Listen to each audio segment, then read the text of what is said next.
Dear viewers, आज के इस लेक्चर में हम बात करेंगे एमएस एक्सेल की 20 मोस्ट इम्पोर्टेंट शॉर्टकट्स के बारे में। बहुत कम लोग इन शॉर्टकट्स के बारे में जानते हैं। Welcome to Falcon Excel Academy. मैं हूं केवल विजय और मैं आज आपको एक स्पेशल लेक्चर पढ़ाने जा रहा हूं कीबोर्ड शॉर्टकट्स के हवाले से। सबसे पहले जो शॉर्टकट हम पढ़ेंगे वो है जूम के बारे में कि एमएस एक्सेल की शीट को अगर आप जूम इन करना चाहते हैं तो आपने कीबोर्ड से कंट्रोल प्रेस करना है, आल्ट प्रेस करना है और प्लस का साइन देंगे। जैसे हम प्रेस करते जाएंगे तो ये जूम इन होता जाएगा। अगर आप इसको जूम आउट करना चाहते हैं तो फिर आपने कंट्रोल आल्ट और उसके बाद माइनस प्रेस करेंगे तो ये आपके पास जूम आउट भी होता जाएगा। तो इस तरह से बड़ी आसानी के साथ आप जूम इन और जूम आउट कर सकते हैं। और नंबर 3 पे हम बात करेंगे कि आप अगर मुकम्मल वर्कबुक की, मुकम्मल वर्कशीट की अगर आप स्टैटिस्टिक्स मालूम करना चाहते हैं तो वो भी आप बड़ी आसानी के साथ मालूम कर सकते हैं। तो इसके लिए आपने कीबोर्ड से कंट्रोल शिफ्ट और जी प्रेस करना है। कंट्रोल शिफ्ट और जी जैसे हम प्रेस करेंगे तो आपके सामने मुकम्मल रिकॉर्ड यहाँ पे आ जाएगा। तो इसमें आपके पास टोटल सेल, हमारे पास जो है ना सेल विद डाटा कितना है, टेबल्स कितने हैं, फॉर्मूलाज कितने हैं, शीट्स और सेल विद डाटा, उसके बाद टेबल्स एंड फॉर्मूलाज, यानी कि पूरी वर्कबुक और पूरी शीट का रिकॉर्ड आपके पास आ जाता है। फ़र्ज़ कीजिए मैंने यहाँ पे कुछ भी राइट किया, जैसे मैंने यहाँ पे ये डाटा राइट किया हुआ है और मैं इसको कर लेता हूँ यहाँ पे ऑटो सम, और उसके बाद यहाँ पे ऑटो सम पे क्लिक करते हैं। यहाँ पे कुछ हम राइट कर लेते हैं पहले, और उसके बाद फिर जैसे हम ऑटो सम पे क्लिक करके एंटर प्रेस करते हैं, देखिए मेरे पास यहाँ फॉर्मूला अप्लाई हो चुका है। अब उसके बाद जैसे हम कंट्रोल शिफ्ट और जी प्रेस करेंगे तो आपके सामने देखिए यहाँ पे मुकम्मल रिकॉर्ड आ चुका है मुकम्मल शीट का। एंड ऑफ शीट कहाँ से शुरू हो रही है, हमारे कहाँ पे ख़त्म हो रही है, टोटल सेल कितने हमारे पास, टेबल कितने हैं, फॉर्मूलाज कितने ऐड हुए हैं, और पूरी वर्कबुक के हवाले से भी यहाँ पे रिकॉर्ड हमारे पास आ रहा है। और नंबर 4 पे हम बात करेंगे कि अगर आप कीबोर्ड के ज़रिए मुकम्मल कॉलम को सिलेक्ट करना चाहते हैं तो सबसे पहले उस कॉलम के किसी भी सेल में आप क्लिक करेंगे। जैसे मैंने यहाँ पे क्लिक कर लिया और कीबोर्ड से कंट्रोल स्पेस बार हम प्रेस करेंगे तो मुकम्मल कॉलम आपका सिलेक्ट हो जाएगा, यानी शुरू से लेकर एंड तक, फर्स्ट सेल से लेकर लास्ट सेल तक मुकम्मल कॉलम आपका सिलेक्ट हो जाएगा कंट्रोल स्पेस बार से। और नंबर 5 पे हम बात करेंगे कि अगर आप रो को सिलेक्ट करना चाहते हैं, जैसे फ़र्ज़ कीजिए मैं इस मुकम्मल रो को सिलेक्ट करना चाहता हूँ, इस रो में किसी भी सेल पे मैं क्लिक करूँगा और उसके बाद शिफ्ट और स्पेस बार में यूज़ करूँगा तो मुकम्मल रो मेरी सिलेक्ट हो जाएगी शुरू से लेकर एंड तक। और नंबर 6 पे हम बात करेंगे कि ओपन शीट के अंदर जितने भी ऑब्जेक्ट्स हैं, चाहे वो आपके पास वर्ड आर्ट हो, चाहे ऑटो शेप्स हों, चाहे आपके पास आइकन्स हों या इमेजेस हों, जितने भी ऑब्जेक्ट्स हैं उनको एक साथ अगर आप सेलेक्ट करना चाहते हैं, जैसे फ़र्ज़ कीजिए मैं यहाँ पे कुछ ऑब्जेक्ट्स इंसर्ट कर लेता हूँ। इंसर्ट पे हम आते हैं, शेप पे आते हैं। प्रैक्टिस करने के लिए आपने इस तरह से कुछ शेप को आपने इंसर्ट कर लेना है। जैसे मैंने एक शेप ये वाली इंसर्ट कर ली, एक शेप मैंने ये वाली इंसर्ट कर ली और एक शेप मैंने ये वाली इंसर्ट कर ली। आप किसी भी एक शेप पे आप क्लिक करेंगे, किसी भी एक शेप पे क्लिक करने के बाद आपने कीबोर्ड से कंट्रोल शिफ्ट और स्पेस बार का यूज़ करना है। कंट्रोल शिफ्ट और स्पेस बार हम प्रेस करेंगे तो इसमें जितने भी ऑब्जेक्ट्स आपके पास हैं वो सारे के सारे देखें यहाँ पे सिलेक्ट हो जाएंगे बड़ी आसानी के साथ। और नंबर 7 पे हम बात करेंगे कि अगर हम फंक्शन बॉक्स ओपन करना चाहते हैं तो उसके लिए आप कीबोर्ड से शिफ्ट और F3 प्रेस करेंगे। जैसे शिफ्ट और F3 प्रेस करेंगे आपके सामने यहाँ पे ये डायलॉग बॉक्स ओपन हो जाएगा फंक्शन का, और आप यहाँ पे कोई भी फंक्शन सेलेक्ट करके उसको अप्लाई कर सकते हैं। और नंबर 8 पे हम बात करेंगे मैक्रो बॉक्स ओपन करने के लिए। मैक्रो बॉक्स ओपन करके आप उसके अंदर एडिटिंग कर सकते हैं, मैक्रो को डिलीट कर सकते हैं या मैक्रो को रन वगैरह कर सकते हैं।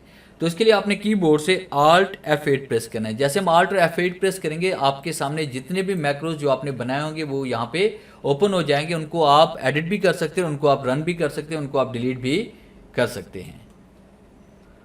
और नंबर 9 पे हम बात करेंगे कि अगर हम वीबी एप्लीकेशन ओपन करना चाहते हैं, जो अक्सर हम यहाँ पे राइट क्लिक करते हैं, राइट क्लिक करने के बाद आप यहाँ पे क्लिक करते हैं इसमें व्यू कोड के ऊपर, तो इसको हमने ओपन कैसे करना है, इसके लिए हमने Alt F11 प्रेस करना है। आप कीबोर्ड से Alt F11 प्रेस करेंगे आपके सामने वीबी का ये प्रोग्राम ओपन हो जाएगा, Microsoft visual basic for application. तो इस तरह से बड़ी आसानी के साथ आप वीबी भी ओपन कर सकते हैं। और नंबर 10 पे हम बात करेंगे पावर क्वेरीज ओपन करने के बारे में कि पावर क्वेरीज एडिटर को अगर आप ओपन करना चाहते हैं तो आप कीबोर्ड से Alt F12 प्रेस करेंगे। अब जैसे हम यहाँ पे किसी भी डाटा को सिलेक्ट करके Alt F12 प्रेस करेंगे तो इसका पावरफुल फीचर हमारे पास ओपन हो जाएगा पावर क्वेरीज का। तो इसके अंदर बेशुमार कमांड्स हैं जिनके ज़रिए आप एक्सेल में अपने पेचीदा से पेचीदा काम को भी बड़ी आसानी के साथ सॉल्व कर सकते हैं पावर क्वेरीज के ज़रिए। और नंबर 11 पे हम बात करेंगे इसमें शिफ्ट F2 के बारे में। यानी अगर आप यहाँ पे कमेंट्स इंसर्ट करना चाहते हैं तो आप सबसे पहले उस सेल में क्लिक करें जिस सेल में कमेंट्स ऐड करना चाहते हैं। फिर इसके बाद शिफ्ट F2 प्रेस करेंगे तो आपके सामने कमेंट्स का ये डायलॉग बॉक्स ओपन हो जाएगा। तो आप कहीं पर भी शिफ्ट F2 प्रेस करके कमेंट्स को ऐड कर सकते हैं। और नंबर 12 पे हम बात करेंगे कि अगर आप टाइम इंसर्ट करना चाहते हैं, करंट टाइम, तो उसके लिए हमने क्या करना है, कीबोर्ड से कंट्रोल शिफ्ट और कॉलन का यूज़ करेंगे। कंट्रोल शिफ्ट और कॉलन जैसे टाइप करेंगे जो मौजूदा टाइम होगा वही आपका यहाँ पे इंसर्ट हो जाएगा। और नंबर 13 पे हम बात करेंगे कि हम यहाँ पे डेट कैसे इंसर्ट कर सकते हैं। तो डेट इंसर्ट करने के लिए आपने कीबोर्ड से कंट्रोल और सेमीकोलन यहाँ पे टाइप करेंगे तो आपके पास यहाँ पे करंट डेट इंसर्ट हो जाएगी। और नंबर 14 पे जो शॉर्टकट हम पढ़ने जा रहे हैं वो है टेबल के हवाले से, कि अगर आपने कुछ भी डाटा यहाँ पे राइट किया हुआ है, जैसे मैं इसका जूम बढ़ा लेता हूँ, मैंने यहाँ पे इसमें टाइप कर लिया संडे, और उसके बाद यहाँ पे इसको मैं ड्रैग कर लेता हूँ, और ड्रैग करने के बाद हम इसको टेबल में कन्वर्ट करना चाहते हैं तो डाटा को सिलेक्ट करेंगे और कीबोर्ड से कंट्रोल टी प्रेस करेंगे और उसके बाद माई टेबल हैज़ हेडर पे क्लिक करके ओके क्लिक करेंगे तो ये टेबल में कन्वर्ट हो जाएगा कंट्रोल टी प्रेस करने से।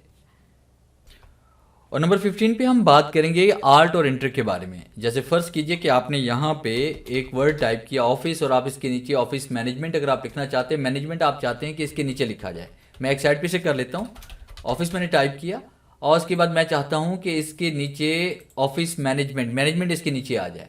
तो सबसे पहले इस सेल पे आप क्लिक करें या डबल क्लिक करें, या फिर आप यहाँ पे क्लिक करके कीबोर्ड से F2 प्रेस करें। जब कर्सर इसके अंदर आ जाए तो आपने आल्ट और एंटर प्रेस करना है। आल्ट और एंटर प्रेस करने के बाद आप यहाँ पे टाइप करेंगे, एंटर प्रेस करेंगे तो ये देखिए ऑफिस मैनेजमेंट आपके पास यहाँ पे राइट हो चुका है। यानी आप एक ही सेल के अंदर अगर आप दूसरी लाइन इंसर्ट करना चाहते हैं तो आप आल्ट और एंटर का यूज़ करते हैं। और नंबर 16 पे हम बात करेंगे इसमें फ्लैश फिल के बारे में, कि जैसे आपके पास यहाँ पे डिफरेंट टाइप का डाटा पड़ा हुआ है और उसमें से आप कुछ डाटा इसमें लेना चाहते हैं। जैसे हम चाहते हैं संडे मुकम्मल नहीं बल्कि इसमें SUN यानी पहले 3 लेटर आने चाहिए। तो उसका आसान हल यही है कि जैसे आपने यहाँ पे संडे टाइप किया और उसके बाद जैसे आप यहाँ पे कंट्रोल F प्रेस करेंगे, कंट्रोल E प्रेस करेंगे तो आपके पास देखिए यहाँ पे जितने भी लेटर जो लेफ्ट साइड पे लिखे होंगे उनके पहले 3-3 लेटर आपके पास यहाँ पे आ जाएंगे। इस तरह से अगर आपके पास नंबर और टेक्स्ट दोनों इकट्ठे लिखे हुए हैं, अगर आप नंबर टाइप करेंगे और उसके बाद कंट्रोल E प्रेस करेंगे तो ऑटोमेटिकली वो नंबर्स ही एक साइड पे आएंगे। तो इस तरह से बड़ी आसानी के साथ आप फ्लैश फिल का यूज़ कर सकते हैं। और उसके बाद नंबर 17 पे हम बात करेंगे किसी भी रो को हाइड करना चाहते हैं। जिस तरह मैं चाहता हूँ कि इस रो को हाइड करना चाहता हूँ तो कीबोर्ड से कंट्रोल और 9 प्रेस करूँगा तो ये रो मेरे पास हाइड हो जाएगी। कंट्रोल 9 प्रेस करते जाएंगे, जहाँ जहाँ हम क्लिक करते जाएंगे तो वो रोज़ हमारे पास ऑटोमेटिकली हाइड होती जाएगी। इसी तरह से अगर आप किसी कॉलम को हाइड करना चाहते हैं तो कॉलम को हाइड करने के लिए आपने कंट्रोल 0 का यूज़ करना है। यानी नंबर 18 पे हम पढ़ने जा रहे हैं कि कॉलम को कैसे हाइड किया जाता है। जैसे हम कॉलम नंबर C को हाइड करना चाहते हैं, कंट्रोल और 0 प्रेस करेंगे तो आपके पास एक कॉलम हाइड हो जाएगा। 0 आपने न्यूमेरिक कीपैड से नहीं लेना, जो आपके अल्फ़ाबेटिक के ऊपर जो हमारे पास यहाँ पे नंबर्स हैं उनमें से कंट्रोल 0 आपने प्रेस करना है। और नंबर 19 पे हम बात करेंगे कि हम चार्ट कैसे इंसर्ट कर सकते हैं। जैसे फ़र्ज़ कीजिए कि मैंने यहाँ पे कुछ डाटा राइट किया हुआ है, मैंने यहाँ पे कुछ नाम टाइप किए, अली, जाहिद, उमर, राशिद या काशिफ, और उसके बाद ये डाटा मैंने राइट कर लिया। यहाँ पे मैं मार्क्स टाइप कर लेता हूँ, ये कुछ मैंने नंबर्स यहाँ पे टाइप कर लिए। अब इसको चार्ट में कन्वर्ट करने का सबसे फास्ट तरीका ये है कि आप इस डाटा को सिलेक्ट करें, कीबोर्ड से F11 प्रेस करें तो आपके पास यहाँ पे चार्ट इंसर्ट हो जाएगा बड़ी आसानी के साथ। और लास्ट की हम डिस्कस करने जा रहे हैं नंबर 20 पे कंट्रोल Q के हवाले से, कि अगर आपने क्विक फॉर्मेट का बॉक्स ओपन करना है, जैसे फ़र्ज़ कीजिए मैं इस डाटा को यहाँ पे सिलेक्ट करता हूँ, कीबोर्ड से कंट्रोल Q प्रेस करेंगे, आपके सामने ये क्विक फॉर्मेट का डायलॉग बॉक्स ओपन हो जाएगा। इसमें देखें आपके पास तमाम फॉर्मेटिंग टूल आपके पास पड़े हुए हैं, इसमें से अपनी मर्जी का आप कोई भी टूल यहाँ पे सिलेक्ट कर सकते हैं। जैसे फ़र्ज़ कीजिए मैंने ये वाला टूल यहाँ पे सिलेक्ट किया तो देखिए यहाँ पे आपके पास ये कमांड अप्लाई हो चुकी है। तो ये था मेरा आज का लेक्चर जिसे मैंने आपको पढ़ाया MS एक्सेल के अंदर 20 मोस्ट इंपॉर्टेंट शॉर्टकट कीज़ के बारे में। उम्मीद है आज का ये लेक्चर ज़रूर आपको पसंद आया होगा। वीडियो अच्छी लगी है तो इसे लाइक कीजिए और अपने दोस्तों के साथ शेयर कीजिए। मिलते हैं हम नेक्स्ट लेक्चर में, तब तक के लिए गुड बाय।